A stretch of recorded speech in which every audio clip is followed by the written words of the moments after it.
Certificate का reason खत्म हो गया या नहीं हो गया शादी के वीज़े का? जी वो अभी ख़त्म नहीं हुआ, इसमें काफ़ी देर लग जाएगी ख़त्म होने में। इसको हमने चैलेंज कर रखा है कोर्ट्स में, तो उस तो ये सिलसिले में हियरिंग पाकिस्तान से आने कौन वाली कौन है। सा दायरा पता है आपको? जी पाकिस्तान से कौन कौन सा दायरा पता है आपको? क्या पाकिस्तान से?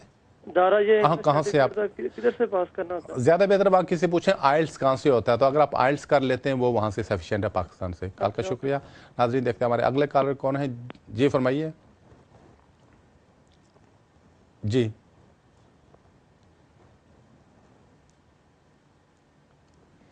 मुझे लगता है शायद ये कॉल ड्रॉप हो रही है। देखते हैं हमारे अगले कॉलर कौन है। हेलो। जी फरमाइए। हाँ जी, मुझे ये पूछना था कि मेरा ये सवाल है कि मैं यहाँ पे अभी 7 साल से हूँ। मैं पहले आया था यहाँ पे स्टूडेंट, फिर मेरा HSMP हो गया, अब मेरा इंडेफिनिट हो चुका है। तो क्या मुझे 1 साल वेट करना पड़ेगा उसके लिए, नेचुरलाइजेशन के लिए मैं अप्लाई कर सकता हूँ? और दूसरा ये कि बच्चों के लिए क्या मैं स्टेटस अप्लाई कर सकता हूँ, उनका इंडेफिनिट अभी हुआ है? जी आपकी कॉल का शुक्रिया। अगर तो आपको इंडेफिनिट स्टे मिला तो उसके 1 साल के बाद नेशनलिटी के लिए अप्लाई कर सकते हैं, उससे पहले अप्लाई नहीं कर सकते हैं। अगर आपका बच्चा कोई यहाँ पे पैदा हुआ तो हाँ आप उसकी नेशनलिटी के लिए अप्लाई कर सकते हैं, क्योंकि आप दोनों को अगर इंडेफिनिट स्टे मिल चुका है तो इसका मतलब बच्चे की नेशनलिटी के लिए अप्लाई कर सकते हैं, बशर्ते कि वो बच्चा यहाँ पे पैदा हुआ हो। कॉल का शुक्रिया। नाज़रीन देखते हैं अगले कॉलर कौन है। जी फरमाइए। अस्सलाम वालेकुम। वालेकुम सलाम। हमारे सब कैसे ठीक ठाक? हाँ ठीक है फरमाइए। हमें 2007 में पासपोर्ट में अप्लाई किया, अभी तक कोई पता नहीं लगा। ये बाद में 2 साल बाद में इंटरव्यू दिया, इंटरव्यू में पास किया। अच्छा। बाद में लेटर तुम्हारा सक्सेसफुल हो गया। अच्छा इंतजार करें में क्या करेगा? आपने क्या एप्लीकेशन किया था? मैं क्या ब्रिटिश पासपोर्ट अप्लाई किया। ब्रिटिश पासपोर्ट का? हाँ। अच्छा जी आपकी कॉल का शुक्रिया। मेरी समझ में नहीं आती, क्योंकि ब्रिटिश पासपोर्ट अगर को अप्लाई करे वो हफ्ते में मिल जाता है। 2007 से अभी तक ऐसा कोई गड़बड़ है आपके मसले में, तो ज़्यादा बेहतर है किसी अच्छे वकील के पास जाए, उनसे बैठकर मशवरा करें। क्योंकि जो पासपोर्ट होता है उसके लिए आप अप्लाई करें ना तो 10-12 दिन में पासपोर्ट मिल जाता है, उसमें महीने नहीं लगते हैं, साल नहीं लगता है। कॉल का शुक्रिया। नाज़रीन देखते हैं हमारे अगले कॉलर कौन है। जी फरमाइए। जी हेलो। जी फरमाइए। हाँ जी, मैं 2 सवाल पूछने। एक मेरा फ्रेंड है, उसने यूरोपियन यूनियन की लड़की से शादी की है और वो अप्लाई करने जा रहा है। उसका पासपोर्ट अभी तक मिला नहीं है इंडियन हाई कमीशन से। और दूसरा वो जैसे साइंस पे भी जा रहा है पुलिस स्टेशन में, तो उसको कोई प्रॉब्लम आ सकती है, इस दौरान वो क्या कर सकता है? और दूसरा सवाल मेरा ये है, जैसे स्टूडेंट वीजा मेरा एक्सपायर हो रहा है जनवरी में, तो मैं डिग्री मेरे को मिली थी जुलाई में, तो वो यूनिवर्सिटी वाला कह रहे हैं, वो कह रहे हैं प्रॉब्लम आ सकती है, आपको जल्द से जल्द अप्लाई करना पड़ता है बीच में, विदिन 4 मंथ्स।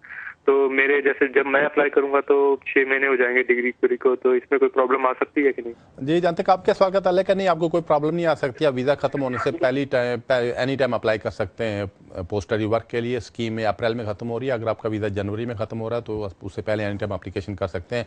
तो डिग्री मिलने के 1 साल के अंदर अंदर HSMP के लिए अप्लाई किया जा सकता है।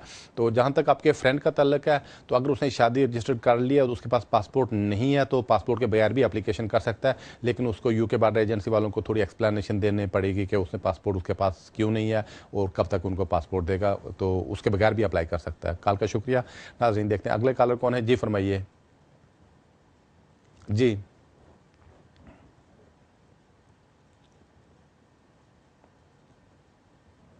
हेलो। जी फरमाइए। Hi, Dr. Malik. I've got 2 questions. One is I had a PR 2010 in December. Then उसके बाद मैं इंडिया गई, मैंने शादी की और अब मैं अपने हस्बैंड को यहाँ पे बुलाना चाहती हूँ। तो मैं पार्ट टाइम जॉब करती हूँ as a dental nurse and और मैं कॉलेज में फुल टाइम स्टडी करती हूँ। तो आप बताएंगे कि मैं कैसे उन्हें बुला सकती हूँ?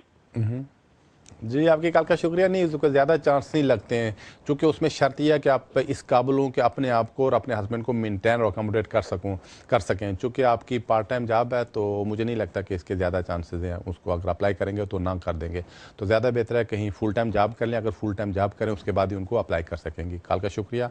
नाज़रीन देखते हैं अगले कॉलर कौन है। जी फरमाइए। हेलो जी वालेकुम। वालेकुम सलाम। मैं एक सवाल है आपसे। जी मैंने 3 साल पहले अपनी फैमिली के साथ केस अप्लाई किया था। अच्छा। और केस सारा रिफ्यूज हो गया था और मेरा मेडिकल पे मेरी वाइफ है और मेरी बेटी है, ब्रेन ट्यूमर है उसको। अच्छा। और वाइफ को मेंटल हेल्थ की प्रॉब्लम है। ठीक है। अभी हमने फ्रेश क्लेम किया था मेडिकल बेस के ऊपर। अच्छा। तो उन्होंने रिफ्यूज कर दिया, आगे हमें क्या करना चाहिए? जी, आपकी कॉल का शुक्रिया। अगर आपकी कोई एप्लीकेशन रिफ्यूज़ हो गई है तो उसको आप समझते हैं कि आपके पास ग्राउंड हैं, तो उसको आप आगे कोर्ट में ले जा सकते हैं। तो आपकी जो एप्लीकेशन रिफ्यूज़ हुई है तो इस सिलसिले में या तो उन्होंने आपको अपील का राइट दिया होगा या नहीं दिया होगा, तो दोनों सूरतों में आप इसको आगे कोर्ट में ले जा सकते हैं। तो मेरा ये मशवरा है कि जितना जल्दी हो सके इसको आगे आगे कोर्ट में ले जाए। अगर कोर्ट में नहीं ले जाएंगे तो फिर आप एक वो खतरे के जोन में रहते हैं, तो इमिग्रेशन वाले एनी टाइम पकड़ के ले जा सकते हैं। कॉल का शुक्रिया। नाज़रीन, देखते हैं अगले कॉलर कौन है। जी फरमाइए। जी, मुझे लगता है ये कॉल मुझे ड्रॉप करना पड़ेगी क्योंकि हेलो हेलो जी, टीवी की आवाज़ थोड़ी कम कर दें। हेलो जी, टीवी की आवाज़ थोड़ी कम कर दें। स्टूडेंट हूँ।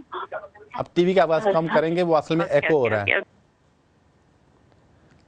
हेलो, जी, मैं स्टूडेंट हूँ और मुझे ये जानना है कि मेरा कॉलेज तो बंद हो गया, उन्होंने हमें कोई सर्टिफिकेट भी कोई प्रोवाइड नहीं किया है, तो इसलिए हमें आगे किस बेस पर वीज़ा एक्सटेंड करवाना पड़ेगा? तो कॉलेज कब बंद हुआ? भी नहीं है। कॉलेज कब बंद हुआ है? कॉलेज को 6 महीने हो गए। चलो ठीक है जी, आपकी कॉल का शुक्रिया। असल में ये फ्रीक्वेंटली ये क्वेश्चन पूछा जाता है।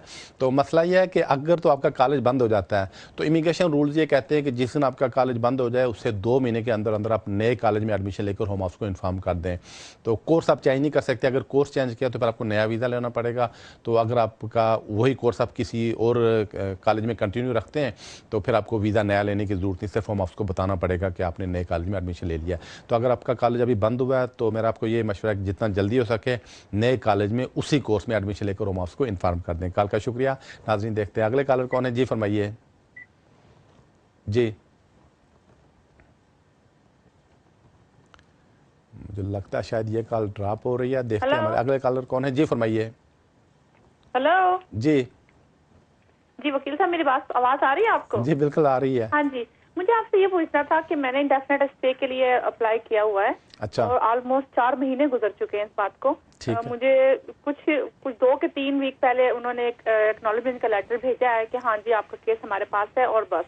तो अब मुझे इस सिलसिले में क्या करना चाहिए? मुझे उनसे ये बात पूछ सकती हूँ फोन करके होम ऑफिस वालों को कि हाँ भाई मेरा केस आपके पास है, या क्या डिसीजन किया है अभी तक, या कब तक मुझे वापस? आपने किस बेस पे अप्लाई किया है? आपने किस बेस पे अप्लाई किया है? जी, मैंने असालम सीकर थी पहले यहाँ पे। मेरा केस हुआ था मेरा यहाँ पे 5 साल पहले, रिमेन टू यूके मुझे उन्होंने दिया हुआ था, और उसके बाद मैंने अब इंडेफिनेट स्टे अप्लाई जी, आपकी कॉल का शुक्रिया। हाँ, बस अभी आपका केस एक क्यू में जाएगा, जब आपका नंबर आएगा उस वक्त इसका डिसीजन कर देंगे। क्योंकि एक दफ़ा अगर उन्होंने आपको बता दिया कि उनका केस मिल गया, इसका मतलब डेफिनेटली उनको मिल गया होगा। तो आमतौर पर 3-4 महीने इस केस में लगते हैं। तो मेरा आपको ये मशवरा इंतजार करें, क्योंकि वो बारी आने पर आपके केस का फैसला करेंगे। आपकी कॉल का शुक्रिया। नाजरीन, बढ़ते हैं अगले कॉलर की तरफ। जी फरमाइए। जी हेलो जी, फरमाइए। अस्सलाम वालेकुम। वालेकुम सलाम। सर, मेरा ये सवाल है, मेरे तकरीबन 1 साल 8 महीने हो गए तस्वीरें भेजी हुई हैं। अच्छा। तो अभी तक उसका कोई डिसीजन नहीं आ रहा, कोई सवाल जो हमने वो दे रहे हैं होम ऑफिस वाले, तो क्या करना चाहिए इसका? जी, आपका क्या करना चाहिए? वही कि जो सब्र करना चाहिए और आप कर भी क्या सकते हैं। मसला ये कि आपका केस मुझे लगता है लेगेसी में आया था, तो लेगेसी में अभी जैसा कि पहले एक कॉलर के जवाब में मैंने बताया कि 15,000 केसेस अभी भी पेंडिंग पड़े हुए हैं, जिनके वो कोशिश कर रहे हैं कि जितना जल्दी हो सके फैसले कर सकें। बहरहाल आप उनको एक रिमाइंडर भेज सकते हैं, MP के थ्रू एक चिट्ठी लिख सकते हैं और ख़ुद उनको फ़ोन भी कर सकते हैं, लेकिन थोड़ी बारी आने पर मुझे लगता है आपके केस का फैसला होगा। तो मेरा अपना ख्याल है कि शायद 2-1 महीने तक इन सब केसेस के फैसले हो जाएँ। कॉल का शुक्रिया। नाज़रीन, बढ़ते हैं अगले कॉलर की तरफ। जी फरमाइए। जी, अस्सलाम वालेकुम। वालेकुम सलाम। जी, मेरा एक शादी का मामला है, प्रॉब्लम हुई है। मेरी शादी 2004 से हुई है, डिवोर्स 2007 से हुई है। अच्छा। मैंने बेल्जियम एम्बेसी में जाकर के पेपर अप्लाई किए थे, तो उन्होंने वीजा रिफ्यूज कर दिया। मैंने बोला बेटे का वीजा ले लो, और वाइफ का जो है ना नहीं दे रहे। अच्छा। तो अभी मैं वापस इंग्लैंड एम्बेसी में केस जमा नहीं कराया। अभी मैं आपसे पूछ रहा हूँ क्या मुझे क्या करना चाहिए? तो आपका क्या मसला, आप किधर जाना चाहते हैं? नहीं, मैं ब्रिटिश हूँ, लेकिन मैं इधर बेल्जियम एम्बेसी में गया था, उधर बेल्जियम में मूव हुआ था, तो उधर पेपर अप्लाई किए थे, तो उन्होंने जो है ना। आप बेल्जियम जाना चाहते हैं? नहीं, मैं पहले बेल्जियम रहकर आया हूँ। तो अभी क्या प्रॉब्लम है आपकी? अभी मैं वापस आया हूँ, तो मैं ये पूछ रहा हूँ कि उन्होंने जो है ना मेरी डिवोर्स जो 2007 हुई थी, मैंने शादी 2004 की थी। नहीं, तो अभी आपका मसला क्या है? अभी ये मैं आपसे पूछ रहा हूँ कि मैं अगर दोबारा पेपर जमा कराता हूँ ब्रिटिश एम्बेसी में, ठीक है, तो क्या वो जैसे बेल्जियम वालों ने मुझे बोला था कि बेटे का वीजा ले लो, वाइफ का नहीं देते क्योंकि 2 शादियां नहीं चल सकती। जी मैं समझ गया आपकी कॉल का शुक्रिया। हाँ आपके केस से मुझे ये अब मैं समझ गया हूँ। आपका यही है, मुझे लगता है कि आप ब्रिटिश हैं तो पता नहीं आपने 2 शादियां कर रखी हो, सेकंड वाइफ को यूके में लाना चाहते हैं, तो बेल्जियम वालों ने शायद रिफ्यूज़ कर दिया था। तो अगर यही मुझे लगता है यहाँ भी यही परेशानी होगी कि ब्रिटिश एम्बेसी में अगर अप्लाई करेंगे तो वो भी जो सेकंड वाइफ है उसको एक्सेप्ट नहीं करते और सेकंड वाइफ को आने का वीज़ा नहीं देते यहाँ पे। अलबत्ता एक रूल चेंज हुआ है, वो ये कि अगर किसी का बच्चा यहाँ पे है तो बच्चे के बेस पे आ सकता है। तो इस सिलसिले में किसी वकील से मशवरा कर लें कि अगर आपकी जो बच्चा है अगर बच्चे की नेशनलिटी जैसे ब्रिटिश है या उसकी बेल्जियम की है तो उसकी माँ शायद उस ग्राउंड पे यहाँ पे आ जाए, लेकिन इस सिलसिले में किसी वकील से जाकर डिटेल में बात कर लें। कॉल का शुक्रिया। नाजरीन बढ़ते अगले कॉलर की तरफ। जी फरमाइए। हेलो जी फरमाइए। जी अस्सलाम वालेकुम। वालेकुम सलाम। जी मैंने पूछना था, मैंने ना नेशनलिटी अप्लाई की थी, मुझे 9 माह हो गए हैं। अच्छा। तो उसका कोई मुझे बस एक्नॉलेजमेंट लेटर आया है, तो कोई उन्होंने नहीं मेरी नेशनलिटी का ना अभी कोई जवाब नहीं आया। मैंने 3-4 दफ़ा फ़ोन किया तो वो यही कहते हैं आपका केस कंसीडर हम कर रहे हैं। तो प्लीज़ मुझे बता दें इसमें क्या मसला है, क्यों इतना लेट हो रहा है। जी आपकी कॉल का शुक्रिया। अगर तो आपका नेशनलिटी सीधी होती तो आमतौर पर 2-1 महीने में हो जाती है, लेकिन बाज़ औक़ात ये होता है कि थोड़ी बहुत इन्वेस्टिगेशन करना पड़ती है। जहाँ आपने अगर ज़्यादा ट्रैवल वगैरह किए हुए हैं अब्रॉड में तो उनको पता नहीं चलता आप कितना अर्सा बाहर रहे हो, बाज़ औक़ात वो चेकिंग वगैरह करते रहते हैं। शायद यही कोई वजह है। बहरहाल आप फिर उनको फ़ोन करके पता करें, उनको चिट्ठी भी लिखें कि इतना अर्सा हो गया। आमतौर पर मैंने कोई नहीं ट्रैवल तो किया ही नहीं, कुछ भी नहीं किया ना। तो उनको ट्रैवल डॉक्यूमेंट आपने दिया था या पासपोर्ट दिया था? जी मैं पहले सालम सीकर थी, तो वो जो उन्होंने मुझे इंडेफिनेट के पेपर भेजे थे, साल बाद मैंने वही पेपर उनको वापस भेज दिए। ठीक है मैं समझ गया। जी इस सिलसिले में यही है कि आप इंतजार करें, चूँकि उन्हें ये मेक श्योर यही करना पड़ता है कि पिछले 5 साल में आप यूके में रही थी या नहीं रही थी। इस वजह से आमतौर पर पासपोर्ट वगैरह देखते हैं। चूँकि आपके पास पासपोर्ट तो था नहीं, शायद आपके पास वो शुरू वाला SAL लेटर होगा, वो अगर आपके पास है, वो जो फोटो वाला पेपर मिला था वो उनको भेज दें। उनको यकीन हो जाएगा कि इसने यहाँ पे असाइलम की थी, उसके बाद कहीं ट्रैवल नहीं किया। तो इस बात पर अगर मुतमिन हो जाए तो आपको नेशनलिटी दे देंगे। वैसे भी आप उनसे फ़ोन करके पता कर सकती हैं कि डिले क्यों हो रही है, आपको डिटेल में बता देंगे। कॉल का शुक्रिया। नाज़रीन बढ़ते हैं अगले कॉलर की तरफ। जी फरमाइए। सत श्री अकाल जी। जी सत श्री अकाल। अच्छा जी मैं ना 2006 ਦੇ ਵਿੱਚ ਆਇਆ ਸੀ ਇੱਥੇ। ਠੀਕ ਹੈ। Religious worker. ਅੱਛਾ। ਮੈਂ ਨਾ ਉਸ ਤੋਂ ਬਾਅਦ 1.5 ਸਾਲ ਦਾ ਵੀਜ਼ਾ ਫੇਰ ਵਧਿਆ ਰਿਲੀਜੀਅਸ ਵਰਕਰ। ਠੀਕ ਹੈ। ਉਸ ਤੋਂ ਬਾਅਦ ਮਿਨਿਸਟਰ ਆਫ ਰਿਲੀਜੀਅਸ ਚੇਂਜ ਕਰਨ ਵਾਸਤੇ ਮੈਂ ਅਪਲਾਈ ਕੀਤਾ, ਉਹਨਾਂ ਰਿਫਿਊਜ਼ ਕਰਤਾ। ਠੀਕ। ਤਕਰੀਬਨ 1.5 ਸਾਲ ਮੇਰਾ ਕੇਸ ਚੱਲਿਆ ਹਾਈ ਕੋਰਟ ਨਾਲ। ਠੀਕ ਹੈ। ਉਹਨਾਂ ਕੋਈ ਡਿਸੀਜਨ ਨਹੀਂ ਲਿਆ, ਉੱਤੇ ਬਸ ਫਾਈਨਲ ਹੋਇਆ ਹੀ ਨਹੀਂ। ਉਸ ਤੋਂ ਬਾਅਦ ਫਰੈਸ਼ ਐਪਲੀਕੇਸ਼ਨ ਪਾ ਕੇ ਨਾ ਮੈਨੂੰ ਮਿਨਿਸਟਰ ਆਫ ਰਿਲੀਜੀਅਸ ਮਿਲ ਗਿਆ। ਅੱਛਾ। ਤੇ ਮੇਰਾ ਨਾ ਅਗਸਤ ਦੇ ਵਿੱਚ ਮੈਂ ਅਪਲਾਈ ਕਰਤਾ ਹੈ ਇੰਡੈਫੀਨੇਟ ਵਾਸਤੇ। ਅੱਛਾ। ਕੀ ਉਹ ਜਿਹੜਾ ਪਹਿਲਾ ਗੈਪ ਦਾ ਟਾਈਮ ਉਹ ਵਿੱਚ कैलकुलेट करनगे या मैंने अगले मिनिस्टर ऑफ रिलीजन के 5 साल पूरे करने पड़ेंगे प्लीज होगे? जी आपके कॉल का शुक्रिया, लेकिन मुझे लगता है कि अगले 5 साल पूरे करने पड़ेंगे, क्योंकि दरमियान में गैप काफ़ी आ रहा है जिस दौरान आप ओवरस्टे हुए थे। इस वजह से मुझे लगता है कि शायद आपको 5 साल यहाँ पे पूरे करना पड़ेंगे। इस वजह से अगर गैप आ जाए तो उसको वो दरमियान में वो नहीं मानते हैं गैप को। तो इस वजह से चूँकि आपका गैप था 1.5 साल का, इस वजह से जब आपको दोबारा मिला है तो ये वहाँ से फिर शुरू होगा। कॉल का शुक्रिया। नाजरीन देखते हैं हमारे अगले कॉलर कौन है। जी फरमाइए। जी मुझे लगता है मेरी वाइफ है यहाँ पे परमानेंट है जी। अच्छा। और हमारा एक बच्चा है जिसके पास ब्रिटिश पासपोर्ट है। अच्छा। और मैं शादी के बेस पर यहाँ आया था, तो मेरे को भी इंडेफिनेट नहीं मिला है और मेरी वीक की 205 पाउंड मेरे को पे मिलती है। क्या मेरी वाइफ कोई बेनिफिट ले सकती है? तो आपको इंडेफिनेट स्टे नहीं मिला है? अभी नहीं मिला, अभी 1 साल रहता है मेरा। जी आपकी कॉल का शुक्रिया। नहीं, अगर बेनिफिट्स वो ले तो सकती है, लेकिन अगर ले लिए तो फिर आपको प्रॉब्लम खड़ी हो जाएगी। तो मेरा यही मशवरा है कि बेनिफिट्स ना लें, चूँकि 2 साल उन्होंने आपको जो पीरियड दिया है ये इसीलिए दिया है कि आप अपने आप को एस्टैब्लिश करेंगे यूके में। तो अगर इस दौरान बेनिफिट्स ले लेते हैं तो आपके इंडेफिनिट स्टे के ऊपर ले सकते हैं? जी वो भी नहीं ले सकते, वो भी पब्लिक फंड्स की डेफिनेशन में आता है। आप अपने पाँव पे खड़े होने के लिए उन्हें 2 साल दिए, तो ज़्यादा बेहतर है इसमें कोशिश यही करें कि अपने आप को एस्टैब्लिश करें। कॉल का शुक्रिया। नाजरीन देखते हैं अगले कॉलर कौन है। जी फरमाइए। जी हेलो। जी फरमाइए। हेलो मलिक साहब, मेरा क्वेश्चन है जी कि मैं इंडेफिनेट पे हूँ यूके में, और जो मेरी गर्लफ्रेंड है वो स्टूडेंट वीजा पे है और हम नेक्स्ट मंथ शादी कर रहे हैं। तो अगर मैं चाहूँ मेरे वीजे में उनको स्विच करना, तो हमें किस वीजा के लिए अप्लाई करना पड़ेगा? जी आपकी कॉल का शुक्रिया। अगर आपका इंडेफिनिट स्टे और वो स्टूडेंट है वो यहाँ से अपना स्टेटस चेंज करके यहाँ से उनको इंडेफिनिट स्टे मिल जाएगा, तो आपको सेटलमेंट वीजे के लिए अप्लाई करना पड़ेगा, बशर्ते कि आप यहाँ पे काम कर रहे हैं और बेनिफिट्स कोई नहीं ले रहे हैं। हाँ जी। तो जो इंडेफिनेट लीव उनको सीधा मिलेगा या कुछ और वीजा अप्लाई करना? नहीं, इंडेफिनिट स्टे काफ़ी बात की बात है, पहले आप उनको एक्सटेंशन के लिए अप्लाई करना पड़ेगा। कॉल का शुक्रिया। नाजरीन देखते हैं अगले कॉलर कौन है। जी फरमाइए। ਹੈਲੋ ਸਤਿ ਸ਼੍ਰੀ ਅਕਾਲ ਜੀ। ਜੀ ਸਤਿ ਸ਼੍ਰੀ ਅਕਾਲ। ਭਾਜੀ ਮੈਂ ਨਾ ਇੱਥੇ 2003 ਚ ਆਇਆ ਸੀਗਾ ਜੀ ਤੇ ਮੈਂ ਉਸ ਤੋਂ ਬਾਅਦ ਇਲੀਗਲ ਹੋ ਗਿਆ ਸੀਗਾ ਤੇ ਮੈਨੂੰ ਮੇਰੇ 2 ਬੱਚੇ ਆ ਜੀ ਇੱਥੇ, ਇੱਕ ਕੁੜੀ 4 ਸਾਲ ਦੀ ਹੈ, ਇੱਕ 1.5 ਸਾਲ ਦੀ ਹੈ ਜੀ। ਠੀਕ ਹੈ। ਤੇ ਮੈਂ ਪੁੱਛਣਾ ਚਾਹੁੰਦਾ ਸੀਗਾ, ਮੇਰੀ ਮਿਸਿਜ ਵੀ ਇੱਥੇ ਹੀ ਆ, ਉਹ ਵੀ ਇੰਡੀਆ ਤੋਂ ਆਏ, ਮੈਂ ਪੁੱਛਣਾ ਚਾਹੁੰਦਾ ਸੀਗਾ ਵੀ ਮੇਰਾ ਕੁਝ ਇੱਥੇ ਅੱਗੇ ਕੇਸ ਲੱਗ ਸਕਦਾ ਕਿ ਨਹੀਂ ਜੀ। ਤਾਂ ਪਹਿਲੇ ਕਦੇ ਕੋਈ ਅਪਲਾਈ ਕੀਤਾ ਕਿ ਨਹੀਂ ਕੀਤਾ?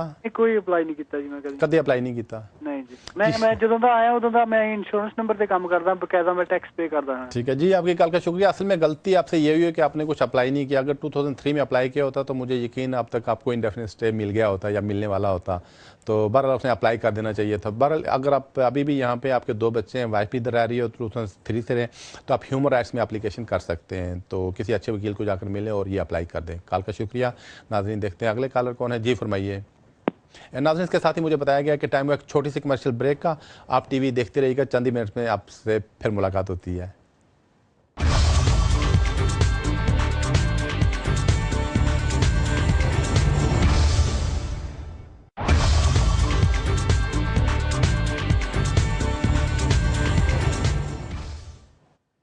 Welcome back to the show. नाज़रीन देखते हैं हमारे अगले कॉलर कौन है जो काफ़ी देर से इंतजार कर रहे हैं। जी फरमाइए। जी अस्सलाम वालेकुम। वालेकुम सलाम। वो भाईजान मैंने पूछना था कि वो जो 20 साल का था, 21 साल का था, वो कानून अभी पास हो गया कि नहीं? हाँ वो ख़त्म हो गया है। अभी भेज सकते हैं कागज? वो मेरी बेटी 20 साल की है। जी हाँ, आपकी कॉल का शुक्रिया। हाँ अभी भेज सकते हैं। वो 2 हफ्ते पहले वो ख़त्म हो गया। तो अब 18 साल से ऊपर का जो भी कोई है वो शादी करके यहाँ पे आ सकता है या अपने स्पाउस को यहाँ पे ला सकता है। आपकी कॉल का शुक्रिया। नाजरीन देखते हैं अगले कॉलर कौन है। जी फरमाइए। हेलो डॉक्टर साहब, आपने मेरे क्वेश्चन का तो इन्होंने पूछ लिया कि एज की उम्र जो है वो कम हो गया, 18 वाला अब एप्लीकेशन कर सकता है पाकिस्तान से? जी हाँ बिल्कुल कर सकता है। ये असल में 2 वीक पहले डिसीजन आ गया था। तो जो भी आप 18 या उससे ज़्यादा वाला है तो वो एप्लीकेशन वहाँ से कर सकते हैं। लेकिन ये कि अभी वहाँ से जो अप्लाई करेंगे उनको इंग्लिश टेस्ट पास करना पड़ेगा, ये अभी तक है। तो इसको भी कोर्ट में चैलेंज कर रखा है और शायद थोड़े अर्से तक इसका भी फैसला हो जाए। लेकिन इस वक्त कानून यही है कि जो आदमी UK में आना चाहे उसको वहाँ से इंग्लिश का टेस्ट पास करना पड़ता है। कॉल का शुक्रिया। नाज़रीन देखते हैं अगले कॉलर कौन है। जी फरमाइए। हेलो मलिक साहब, सत श्री अकाल जी। जी सत श्री अकाल। मलिक साहब मेरा एक सवाल रह गया था, मैंने पूछना है कि जब मेरे को इंडेफिनेट लेनी है तो उसके लिए मेरी वाइफ को काम करना पड़ेगा जरूरी कि नहीं? जब इंडेफिनेट मिलेगी, जब हाँ मेरे को इंडेफिनेट मैंने लेनी है, साल बाद अप्लाई करना है इंडेफिनेट के लिए। जी हाँ। तो मैं शादी करके जैसे आया हूँ तो मेरी वाइफ को काम करना जरूरी है? जी हाँ, आपका या उनका काम करना ज़रूरी है। गवर्नमेंट से कोई पैसा ना लें बल्कि अपने आप को एस्टैब्लिश करें। तो अगर वो काम नहीं करती हैं तो आपकी इतनी इनकम है जिसमें आप दोनों का गुजारा हो जाता है बेनिफिट लिए बगैर, तो तब भी ठीक है, वो मान लेंगे। कॉल का शुक्रिया। नाजरीन देखते हैं अगले कॉलर कौन है। जी फरमाइए। जी हेलो जी फरमाइए। मलिक साहब मैं रिजवान बात कर रहा हूँ लंदन से। जी रिजवान साहब, क्वेश्चन ये था कि मैं 5 साल से हूँ यहाँ पे इस मुल्क में स्टूडेंट वीजे पे। अच्छा। अभी मैं अपना ये स्विच कर रहा हूँ स्टेटस, इसमें PSW में है। तो आया कोई ऐसी कैटेगरी है कि जिसमें मेरी एडजस्टमेंट सेटलमेंट हो सके यहाँ पे? मैं अपनी वाइफ और एक बच्चे के साथ में रह रहा हूँ। जी आपके कॉल का शुक्रिया। फ़िलहाल तो जो अगर आप पोस्ट स्टडी वर्क के पर जाते हैं तो 2 साल तक तो आप यहाँ रह सकेंगे, काम कर सकेंगे। 2 साल के बाद इस दौरान अगर आप चाहें तो Tier 2 पे जा सकते हैं अगर आप उसकी रिक्वायरमेंट्स पूरी करें, जो कि वर्क परमिट का रूट है। या फिर अगर वापस स्टूडेंट आना चाहें तो आ सकते हैं, या फिर बच्चों के साथ अगर 7 साल आपको पूरे हो जाए तो फिर अप्लाई कर सकते हैं इंडेफिनिट स्टे के लिए। कॉल का शुक्रिया। नाज़रीन देखते हैं हमारे अगले कॉलर कौन है। जी फरमाइए। जी हेलो जी फरमाइए। अस्सलाम वालेकुम जी। जी वालेकुम सलाम। मलिक साहब मेरा मसला था कि मैं 26 नवंबर को मेरा वीज़ा लगा है, मेरी इनडेफिनेट स्टे होनी है। अच्छा। तो मैं आया था 25 दिसंबर को, तो इस 25 दिसंबर को मेरे 2 साल हो जाएंगे, तो मुझे कब अप्लाई करना चाहिए? जी आपकी कॉल का शुक्रिया। जब आपको आए हुए आप समझे वीज़ा ख़त्म होने, जब आए हुए 2 साल हो जाएं उससे 1 महीना पहले अप्लाई कर सकते हैं। यानी आप 23 मंथ्स के बाद अगर अप्लाई करना चाहें तो यहाँ से अप्लाई कर सकते हैं। लाइफ UK टेस्ट आपने शायद पास कर लिया होगा, तो अगर पास कर लिया तो बिल्कुल आप 23 महीने 23 मंथ्स के बाद एनी टाइम अप्लीकेशन कर सकते हैं। कॉल का शुक्रिया। नाज़रीन देखते हैं अगले कॉलर कौन है। जी फरमाइए। हेलो जी फरमाइए। अस्सलाम वालेकुम। वालेकुम सलाम। मलिक साहब मेरा लैक्सी में केस पड़ा है, मैं 98 में आया था। अच्छा। तो मार्च में उन्होंने मेरे से तस्वीरें वगैरह मांगी थी। ठीक है। तो इधर मेरी एक बच्ची भी है ब्रिटिश, और मैंने उसका पासपोर्ट वगैरह साथ भेजा था, लेकिन अभी तक कोई रिजल्ट नहीं आया। लेकिन मुझे पासपोर्ट चाहिए था, उन्होंने ट्रैवल करना था, तो मेरे वकील ने लेटर भी लिखा है 1 माह पहले, लेकिन अभी तक कोई जवाब नहीं आया। तो इसके बारे में प्लीज पूछना था। जी आपकी कॉल का शुक्रिया। आपको हो जाएगा इंडेफिनिट स्टे, चूंकि आप काफी पहले आए हुए हैं, लेगेसी भी है, आपका बच्चा भी इधर है, आपको वो जो है इंडेफिनिट स्टे लेकिन वो हो बच्चे जाएगा। का पासपोर्ट हमें चाहिए था, उसने ट्रैवल करना था, तो पासपोर्ट नहीं अभी तक उन्होंने भेजा। जी पहली बात यह कि आपको पासपोर्ट भेजने की जरूरत भी नहीं थी, इस सिलसिले में कोई जरूरत भी नहीं होती है। बहरहाल अगर आपने भेज दिया है तो ज़्यादा बेहतर उनको टेलीफोन करें, चूँकि हुआ यह था कि जब आपने पासपोर्ट भेजा था उस वक्त शायद आपने किसी और दफ्तर में भेजा होगा, जैसे पहले इनका दफ्तर लंदन में क्रॉयडन में भी था, वो बाद में बंद होकर लिवरपूल में आप चले गए सारे डॉक्यूमेंट्स। तो अब डिपेंड है कि पता नहीं आपकी फ़ाइल कहाँ पे है, तो ज़्यादा बेहतर उनको फ़ोन करें, तो इवेंचुअली आपको कोई ना कोई केस वर्कर मिल जाएगा, उनको कहेंगे आपको पासपोर्ट इमरजेंसी में चाहिए तो आपको पासपोर्ट वापस भेज देंगे। कॉल का शुक्रिया। नाज़रीन बढ़ते हैं अगले कॉलर की तरफ। जी फरमाइए। जी हेलो जी फरमाइए। हेलो जी अस्सलाम वालेकुम डॉक्टर साहब। वालेकुम सलाम। डॉक्टर साहब मेरा ये क्वेश्चन है कि मेरे हस्बैंड थे वो असाइलम सीकर थे। अच्छा। और 2010 में दिसंबर 2010 में उनको होम ऑफिस की तरफ से लेटर आया था कि अपनी वो पासपोर्ट साइज पिक्चर्स जो है वो सबमिट करवाएं। ठीक है। और 2010 में मेरी भी शादी मेरे हस्बैंड से हो गई थी और मेरा कोई स्टेटस नहीं था था मोमेंट, और अभी ना है। हम लोगों ने क्या किया था कि मैंने भी अपनी पासपोर्ट साइज पिक्चर साथ भिजवा दी, क्योंकि इस लेटर में लिखा हुआ था कि अगर आपको कुछ डिपेंडेंट है तो आप पिक्चर्स भिजवाएं। होम ऑफिस ने वो केस रिफ्यूज करके भिजवाया, बल्कि पूरी फाइल ओरिजिनल वापस भिजवा दी और कहा कि आपको अगर अपनी फर्दर सबमिशन करवानी है तो इन पर्सन जाए लिवरपूल और वहाँ जाके सबमिशन करवाएं। एक और बात मैं बताना चाहती हूँ कि मेरे हस्बैंड जो है वो आफ्टर 2 मंथ्स रिपोर्टिंग में भी जाते हैं। अब ये है क्वेश्चन मेरा ये है कि मुझे ये समझ नहीं आ रही कि अब क्या करें, क्योंकि केस उनका अभी तक पेंडिंग है। मैं होम ऑफिस कॉल करके कंफर्म करती रहती हूँ और कोई प्रॉब्लम तो नहीं है, वो रिपोर्टिंग पे जा रहे हैं।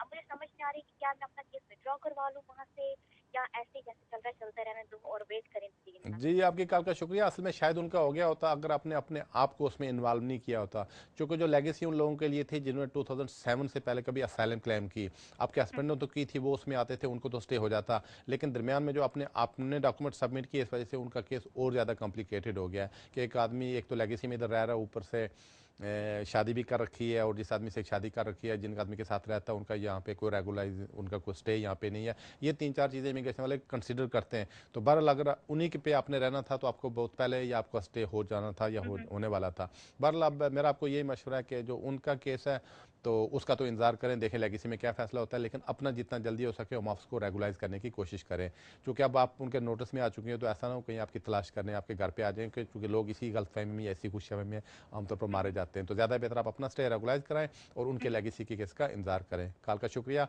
नाज़रीन देखते हैं अगले कॉलर कौन है। जी फरमाइए। जी हेलो जी फरमाइए। हेलो हाँ जी मलिक साहब। जी फरमाइए। हाँ जी मलिक साहब, ऐसे है हमारा हमने एक अपना मेरा इंडेफिनेट मिल चुका है विद माई 3 चिल्ड्रन। ठीक है। और मेरी बेटी एक का केस वापस आ गया था क्योंकि उसकी पेमेंट उनको मिली नहीं थी। ठीक है। तो बाद में हमने फिर वो पेमेंट उनको भेज दी, अभी लेटर आ गया कि पेमेंट अगस्त में मिल गई है। ठीक है। तो अभी और कितना टाइम लगेगा ये? अभी हमने एमपी को बोला था, एमपी ने लेटर लिखा, एमपी का लेटर में लिखा है जी कि वो अभी केस वर्कर को दिया नहीं है। तो ये ऐसे समय में कितना टाइम और लग सकता है? जी आपकी कॉल का शुक्रिया। असल में अगर तो आप लीगल तरीके में इधर रह रहे हैं तो एप्लीकेशन करें तो 13 वीक्स में उसका फैसला कर देते हैं, लेकिन किसी वजह से कोई आदमी ओवरस्टेयर हो जाए फिर उसमें थोड़ी देर लग जाती है। तो बहरहाल अगर आपकी फैमिली को इंडेफिनिट स्टे हो गया, एमपी भी इसमें इन्वॉल्व है, तो मुझे लगता है चंद ही वीक्स में आपके केस का फैसला हो जाएगा। इंतजार करें। एक ही बेटी का रह गया, बाकी सबका आ चुका है हमारा। जी ठीक है, चंद ही वीक्स में मुझे लगता है आपके केस का फैसला कर देंगे। कॉल का शुक्रिया। नाजरीन देखते हैं अगले कॉलर कौन है। जी फरमाइए। जी हेलो जी फरमाइए। जी मैं ये पूछना चाहती हूँ ना, यानी मेरे हस्बैंड ਜਿਹੜੇ ਸੀਗੇ ਉਹ 2003 ਚ ਇੱਥੇ ਆਏ ਸੀਗੇ ਹਨਾ। ਠੀਕ ਹੈ ਜੀ। ਤੇ 2 ਸਾਲ ਬਾਅਦ ਮੈਂ ਆਈ ਸੀਗੀ। ਅੱਛਾ। ਤੇ ਮੇਰੇ 2 ਬੱਚੇ ਇੱਥੇ ਨੇ, ਜਿਹੜੀ ਵੱਡੀ ਕੁੜੀ ਆ ਉਹ 4 ਸਾਲ 3.5 ਆ। ਅੱਛਾ। ਤੇ ਮੈਂ ਕੇਸ ਲਾ ਸਕਦੀ ਹਾਂ ਜੀ? जी हाँ, तो उसे ह्यूमन राइट्स केस ला सकते हो, क्योंकि आपके फ्रेंड हो जाएगा भाजी। देखें बहरहाल इसमें ये होता है कि जो ही आदमी आए ना तो उस वक्त अगर एप्लीकेशन कर दे अपना स्टे रेगुलाइज करने के सिलसिले में, तो बाद में कोई ना कोई स्कीम निकलती रहती है। जैसे आपके हस्बैंड अगर 2003 में आए, उस वक्त उन्हें अप्लाई कर दिया होता तो किसी स्कीम में आते, शायद लेगेसी में आ गए होते तो उनका अब तक स्टे हो गया होता। ये बाकी ऐसे सारे टैक्स वगैरह पे कर बस वही आपने गलती यही की आपके हस्बैंड ने कि उस वक्त को अप्लाई नहीं किया। बहरहाल अब भी जितना जल्दी हो सके अपने जो स्टे है तो उसको रेगुलाइज करने की कोशिश करें, हमेशा लीगल रहने की कोशिश किया करें। केस आपका चलेगा। अगर किसी वजह से ना हो जाता है, रिफ्यूज़ हो जाता है, तो आपको आगे अपील्स का राइट मिलता रहता है, कोई 1 2 3 अपील्स आगे चलती रहती हैं। तो ज़्यादा बेहतर हमेशा लीगली रहा करें। तो आप भी ह्यूमन राइट्स में एप्लीकेशन कर सकती हैं। कॉल का शुक्रिया। नाज़रीन देखते हैं अगले कॉलर कौन है। जी फरमाइए। हेलो जी फरमाइए। वासु बोल रहा हूँ मौलवी साहब, मेरा एक सवाल है जी। मैं 2003 में आया था वहाँ, उस वक्त सालों से क्लेम किया था, फिंगरप्रिंट हुए थे, ठीक है। लेकिन बाद में मेरा जो केस है वो रिफ्यूज हो गया 2007 में, उनको जो मिल गया। ठीक। हेलो ठीक है। हेलो जी सुन रहे हैं, फरमाइए, कंटिन्यू। तो उन्होंने फोटो मांगी थी 2000 पिछले साल में मांगी थी उन्होंने। अच्छा। तो वो फोटो भेज दी है, तो उन्होंने 3-4 महीने के बाद उन्होंने वो रिजेक्ट करके भेज दिया, अपील का राइट भी नहीं दिया था। ठीक है। तो साथ उन्होंने ये भी मेंशन किया कि आप अगर साइन करने के लिए पुलिस स्टेशन जाते हैं तो आप जाते रहें, कंटिन्यू करें उसको। ठीक। तो मेरे वकील ने उनको एक लेटर लिखा कि या आप इनको हमें दें, स्टे दें या अपील का हक दें, या इस तरह का उसने लेटर लिखा था। उसके बाद मैं कंटिन्यू जा रहा हूँ, तकरीबन 6 महीने हो गए हैं पुलिस स्टेशन साइन करने के लिए। तो इसका क्या हल हो सकता है जो पॉसिबल है? जी आपकी कॉल का शुक्रिया। इसमें यही हल हो सकता है जो मुझे इस वक्त लग रहा है, क्योंकि आपका केस रिफ्यूज़ हो चुका है। जिस दिन साइन करने के लिए जाएंगे किसी दिन आपको वहीं पे बैठा लेंगे, और फोटो शायद उन्हें आपके खींच लिए होंगे, ट्रैवल डॉक्यूमेंट शायद बाद में उन्होंने आपका बना रही होगा, इसी प्रोसेस में हो गए। असल में जब आपका लेगेसी केस रिफ्यूज़ हो गया था तो उसके खिलाफ रिकन्सिडरेशन कोई नहीं होती है, तो आपने उसके आगे हाई कोर्ट में ले जाना था अगर आपको अपील का राइट नहीं मिला है। बहरहाल वो आपने बहुत बड़ी गलती की, उसको हाई कोर्ट में जो नहीं ले गए। अभी जो आप साइन करने के लिए जाते हैं एनी टाइम आपके वहाँ पकड़े जाने का खतरा है। तो ज़्यादा बेहतर अपने वकील से जाकर मशवरा कर लें कि इन हालात में आप क्या कर सकते हैं। कॉल का शुक्रिया। नाज़रीन देखते हैं अगले कॉलर कौन है। जी फरमाइए। हेलो जी फरमाइए। अस्सलाम वालेकुम। वालेकुम सलाम। मलिक साहब बस छोटे छोटे 2 क्वेश्चन है। जी फरमाइए। एक ये कि मैं स्टूडेंट वीजे पे हूँ इधर। अच्छा। तो मैंने इधर शादी की हुई है, मैरिज है ना। अच्छा। तो I am confuse about the marriage visa as, she is under 21। अच्छा। और सेकंड थिंग ये है कि बैंक स्टेटमेंट्स के लिए मलिक साहब क्या चाहिए? बस ये 2 छोटी छोटी चीज। जी आपके कॉल का शुक्रिया। असल में वो जो 21 वाला पहले भी एक कॉलर्स के जवाब में बता चुका हूँ कि वो कानून ख़त्म हो गया। अगर बस 18 से ऊपर हैं तो आप अपने स्टे के लिए अप्लाई कर सकते हैं, बशर्ते कि वो यहाँ पे काम कर रही हूँ। तो उनकी पे स्लिप चाहिए, उनकी बैंक स्टेटमेंट चाहिए। तो आप भी अगर पार्ट टाइम कर रहे हो, आपकी पे स्लिप्स आपकी बैंक स्टेटमेंट के साथ अप्लाई कर दें तो मुझे यकीन है आपको यहाँ पे एक्सटेंशन मिल जाएगी। कॉल का शुक्रिया। नाज़रीन इसके साथ ही टाइम हुआ एक छोटी सी कमर्शियल ब्रेक का, चंद मिनट से ब्रेक के उस पार आपसे फिर मुलाकात होती है।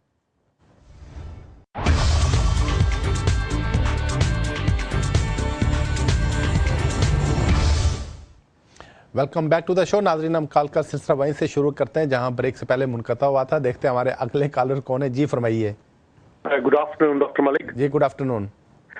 Doctor Malik, I am on a student visa here at the moment. हम एमबीए कर रहे हैं, इंडियन पासपोर्ट होल्डर हूँ। I wanted to change on to once my visa finishes, I wanted to go on to the entrepreneur visa. मैं ये जानना चाहता था कि मेरे साथ जॉइंट एंटरप्रेन्योरशिप में एक और जॉइंट एप्लीकेंट भी जो हो सकते हैं, क्या वो जरूरी है कि वो यहीं इसी कंट्री में हो या वो इंडिया में भी हो सकते हैं? और दूसरा मेरा सवाल बस ये था कि क्या क्राइटेरिया ये होता है कि मेरे पास एक बिजनेस प्रपोजल भी होना चाहिए या just access to that much funds जिसके बिहाफ पर मुझे वो वीजा मिल जाता है? जी आपके कॉल का शुक्रिया। असल में पहली बात यह है कि बैंक आपके बैंक में पैसे होने चाहिए तो ज़्यादा बेहतर है। एक्सेस टू फंड नहीं मानेंगे, क्योंकि एक्सेस टू फंड में काफ़ी सारे लोग ट्राई कर चुके हैं। जैसे मेरे बैंक में अकाउंट में पैसे हैं तो अगर कोई और कहता है जी मुझे एक्सेस है तो मैं कहता हूँ हाँ एक्सेस है, तो लेकिन एक्सेस तो मैं किधर दूंगा? तो ये चीज़ें फिजिकल पॉसिबल नहीं। 12 लाख के बैंक में अगर पैसे हैं तो आप अप्लाई कर सकते हैं। तो उसके लिए आजकल आइल्स का बैंड 7 मांग रहे हैं, वो भी आपके पास होना चाहिए। इसके लिए जो पर्पज़ ऑफ द रूल्स यही था कि 2 लाख पाउंड एक आदमी अप्लाई करे, लेकिन उसमें थोड़ा सा लूप होल है जिससे 2 आदमी फ़ायदा उठा सकते हैं। लेकिन ये काफ़ी मुश्किल होगा कि एक यहाँ से फ़ायदा उठाए कि इंडिया से उठाए। यहाँ पे अगर दोनों हो तो ये पॉसिबिलिटी है, चूँकि एक लूप होल अभी तक है वहाँ पे। कॉल का शुक्रिया। नाजरीन देखते हैं हमारे अगले कॉलर कौन है। जी फरमाइए। हेलो जी फरमाइए। हेलो डॉक्टर मलिक साहब, गुड इवनिंग। जी गुड इवनिंग। एक्चुअली मलिक साहब मैं ना 2003 में आया था यहाँ पे, मैं मेरी वाइफ 6 मंथ के वीजे पे। ठीक है। तो उसके बाद हमारा बेबी है, ही इज इन 6 नाउ। अच्छा। एंड एक छोटी लड़की है, he is in 2 now, she is in 2 now. ठीक तो है। क्या मैं केस अप्लाई कर सकते हैं? जी आपकी कॉल का शुक्रिया। आपके बेबी भी मुझे लगता है कि टेलीफोन के ऊपर ही है। बिल्कुल आप अगर अप्लाई करना चाहें तो कर सकते हैं। इसमें कोई 100% चांसेस तो नहीं है, लेकिन फिर भी चांसेस हैं, चूँकि आपके 7 साल होने में ज़्यादा देर नहीं है, तो लिहाजा हो सकता है कि आपको स्टे दे ही दें, लेकिन उनकी डिस्कशन पे है। बहरहाल अगर 7 साल पूरे करके अप्लाई करते हैं तो फिर आपके बहुत ज़्यादा चांसेस हैं कि आपको यहाँ स्टे मिल जाए, लेकिन फिलहाल अगर एप्लीकेशन करना चाहें तो कर सकते हैं। कॉल का शुक्रिया। नाज़रीन देखते हैं हमारे अगले कॉलर कौन है। जी फरमाइए। जी लगता है शायद ये कॉल ड्रॉप हो गया। देखते हैं अगले कॉलर कौन है। जी फरमाइए। Hello. Ji I wanted to ask, I've got, speaking on behalf of my friend who's disabled, and she's just recently got married to someone in Pakistan. She's disabled, she's deaf. And how can she call her husband over? And she's on benefits. Thank you for your call. Basically, it's very difficult if somebody is not earning anything, and there are chances that person who is coming from abroad will become burden on the state. So in these circumstances, people don't issue visa from there. So these are the rules that that sponsor should be capable to meet and accommodate. But in this particular circumstances, if there's any third-party support available, and I think the British High Commission might consider that and grant the visa. Third party mean if any close relative like a brother, father, or sister, anybody else financially supports them, yes, there is a chance. Thank you for the call. They have to be living in this country. Yeah, they have to be living in this country and working in this country to support the person to come to this country. That's right. Okay, then thank you for the call. नाज़रीन देखते हैं हमारे अगले collar कौन है। जी फरमाइए। जी hello अस्सलाम वालेकुम मलिक। वालेकुम सलाम। जी मलिक साहब, मेरे 2 छोटे क्वेश्चन हैं। पहला ये कि ना मैं इंडेफिनेट लीव पे हूँ यहाँ पर, और मुझे इंडिया से ना मेरी वाइफ को बुलाना है, पर मैंने फ़ोन पे निकाह किया था उससे। मैंने वहाँ पर किसी वजूहत की वजह से जा नहीं सका था, तो वो कैसे बुलाना है। और दूसरी बात ये है कि मेरा भाई लॉन्ग रेसिडेंसी पे इंडेफिनेट के लिए अप्लाई कर रहा है, पर इन द मिडल ऑफ 2007 वो 5 मंथ्स के लिए यूके से 1 गो में अवे था, but he came back on the same visa. Please advice करें। Thank you so much. जी आपकी कॉल का शुक्रिया। जहाँ तक आपका तल्लक है, जो टेलीफोन का निकाह ना तो इसको इस्लामिक लॉ एक्सेप्ट करता है और ना इसको ब्रिटिश लॉ एक्सेप्ट करता है, तो ये पता नहीं कहाँ से कंसेप्ट निकला है, चूँकि इस पर काफ़ी सारे लोगों के जो फतवे मौजूद हैं, और इवन अल अज़हर का फतवा भी है कि जो इस टेलीफोन पे निकाह एक्सेप्ट नहीं किया जा सकता है। बहरहाल ब्रिटिश एम्बेसी वाले तो बिल्कुल एक्सेप्ट नहीं करते हैं, तो उसका यही हाल है कि अगर आप जाते हैं, शादी करते हैं, फिर अप्लाई करें तो कर सकते हैं। तो जहाँ तक आपके भाई का ताल्लुक, अगर वो लॉन्ग रेजिडेंसी में अप्लाई करता हो, इस दौरान उसका वीज़ा वैलिड था और वो सिर्फ 6 महीने से ज़्यादा उसने क्रॉस नहीं किया जैसे आपने कहा, तो वो इंडेफिनिट स्टे के लिए अप्लीकेशन कर सकता है। कॉल का शुक्रिया। नाज़रीन देखते हैं अगले कॉलर कौन है। जी फरमाइए। वालेकुम सलाम। सर ऐसा है कि मैं स्टूडेंट वीज़े पे हूँ यहाँ पर, और मेरा केस अभी होम ऑफिस के पास एक्सटेंशन के लिए। ठीक है। और जो मेरी पार्टनर है वो रेफ्यूजी स्टेटस पे है। जो मेरे स्टेप चिल्ड्रन हैं उसकी जो पीआर है वो उसके पास भी और मेरे पास भी, हम दोनों उनके केयरर्स हैं। तो क्या इस सूरत में कुछ पीआर किसके पास है? आपके पास है? जी मेरे पास भी, और मेरी वाइफ जो पार्टनर है उसके पास भी। पीआर? जी पीआर। मुझे लगता नहीं है आप क्या कहते हैं। अच्छा पीआर सर वो नहीं होता जो होता है केयर गार्डियनशिप जो होती है। जी आपके कॉल का शुक्रिया। हाँ मुझे समझता नहीं, आप समझा नहीं पाए। असल में पीआर का मतलब इंडेफिनिट स्टे होता है, परमानेंट रेजिडेंस होता है। वो परमानेंट रेजिडेंस नहीं, इसका वो है गार्डियनशिप का जो होता है ना, अच्छा सिविल मैटर का।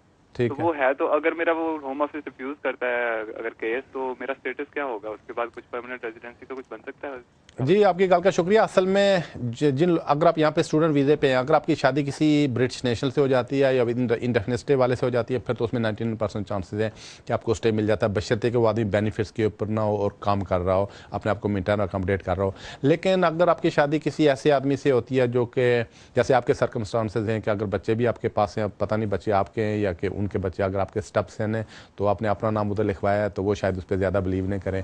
तो बहरहाल आपने अगर एप्लीकेशन दी है तो आप डिस्कशन लीव है उसके लिए एप्लीकेशन कर सकते हैं, अगर किसी वजह से एप्लीकेशन आपकी रिफ्यूज़ हो जाती है। लेकिन ज़्यादा बेहतर था ऐसी एप्लीकेशन आपका वीज़ा ख़त्म होने से पहले करते तो ज़्यादा बेहतर था। कॉल का शुक्रिया। नाज़रीन देखते हैं अगले कॉलर कौन है। जी फरमाइए। जी मुझे लगता है शायद ये। हेलो जी फरमाइए। हाँ जी अस्सलाम वालेकुम डॉक्टर साहब, मेरा सवाल ये है जी कि मैं 2004 में इधर आया था। अच्छा। और 2004 में मैंने आके सालम किया था। ठीक है। तकरीबन 2, 4, 5 से मैं सालम चलता रहा, मुझे 2 साल की स्टे भी मिली। अंडर एज मैंने किया था इधर। ठीक है। जब मैं आया था मैं उस वक्त 16 का था। ठीक है। फिर मेरा केस रिफ्यूज हो गया, फिर 2009 में मैंने लैक्सी में डाला। अच्छा। और तकरीबन 3-4 दफा उन्होंने मुझसे तस्वीरें भी मांगी, सारा कुछ किया, लेकिन अभी लास्ट मंथ मेरा उन्होंने जो रिफ्यूजल भेज दिया। ठीक। तो इसके आगे क्या मैं कर सकता हूँ, प्लीज भी एडवाइस करें। लेकिन मुझे फोन पे करना है क्योंकि मैं घर पे नहीं, मैं बाहर हूँ। ठीक जी, आपकी कॉल का शुक्र। आपकी कॉल का सॉरी, और दूसरा डॉक्टर साहब आपने एक वो वेबसाइट भी बताई थी, वो भी प्लीज उसका एड्रेस भी बता दें अगर आपसे कोई रब्ता करना हो। जी, आपकी कॉल का शुक्रिया। आप सिर्फ ये कर सकते हैं कि अगर आपका केस रिफ्यूज हो गया तो आप इसको इमीडिएटली हाई कोर्ट में जोडशी रिव्यू में चैलेंज करें। चूंकि ऐसे रिसेंटली कई सारे केसेस हैं जो कि लेगेसी में रिफ्यूज हो गए थे, उसको हम कोर्ट में ले गए, तो कोर्ट में जब जाते हैं तो फिर वो मसले उनको इंडेफिनिट स्टे या उनको डिस्क्रिप्शन लीव दे देते हैं। तो बहरहाल में अब एक सवाल के अब आप ये कि एक सवाल पूछ लिया करें बस उसी को जवाब, तो अगर आमतौर पर ये होता है कि एक सवाल से आगे 4 सवाल और निकलते हैं तो ज़्यादा बेहतर है किसी वकील से जाकर मशवरा कर लें। बहरहाल मेरा आपको मशवरा है जितना जल्दी हो सके जोडशी रिव्यू के लिए अप्लाई कर दें। कल का शुक्रिया। नाज़रीन, देखते हैं हमारे अगले कॉलर कौन है। जी फरमाइए। हेलो जी, मैं फ्रांस को बुलाना है इंडिया से। अच्छा। मेरा फुल टाइम जॉब है, मेरी वाइफ एक्सपायर हो गए थे। अच्छा हो, तो मैं क्या कुछ शादी कर सकता हूँ? तो मेरा फुल टाइम जॉब है एज ए पोस्टर इसमें। जी हाँ, बिल्कुल आप कर सकते हैं। उसका ये कि वहाँ जाकर आपको शादी करना पड़ेगा, फिर शादी करके उनको वहाँ से अप्लाई करना पड़ेगा। फिर एक शर्त उन्होंने और की है कि उनको वहाँ से एक इंग्लिश का टेस्ट पास करना पड़ेगा आपकी जो होने वाली वाइफ है। तो हाँ, बिल्कुल आप फुल टाइम काम कर रहे हैं, आप शादी करके अपनी वाइफ को यहाँ पे ला सकते हैं। कॉल का शुक्रिया। तो कोई और कुछ बताना पड़ेगा उनको, कोई स्टेटमेंट ये वो बैंक? हाँ, आपके जो डॉक्यूमेंट्स होते हैं ना, जैसे आपकी 4-5 महीने की पे स्लिप, 4-5 महीने की बैंक स्टेटमेंट, मकान का प्रूफ, ये चीजें वो देखेंगे। कितना टाइम लगेगा उसको? इसमें तकरीबन फ्यू वीक्स लग जाते हैं। कॉल का शुक्रिया। नाज़रीन, देखते हैं हमारे अगले कॉलर कौन है। जी फरमाइए। हेलो जी। I'm applying my indefinite leave next month, and my daughter, she was born here. Could I include her application, or after getting my indefinite leave, can I apply a British passport to her directly? So on which ground you are applying? I'm on work permit. Work permit. Yeah, your daughter has to be with you. So the best thing is just when you are making an application, if your wife is here more than 2 years, you can include your wife and children in your application. Once they got indefinite stay, so after that you can apply nationality for your daughter. Thank you for the call. नाज़रीन, देखते हैं हमारे अगले collar कौन है। जी फरमाइए। जी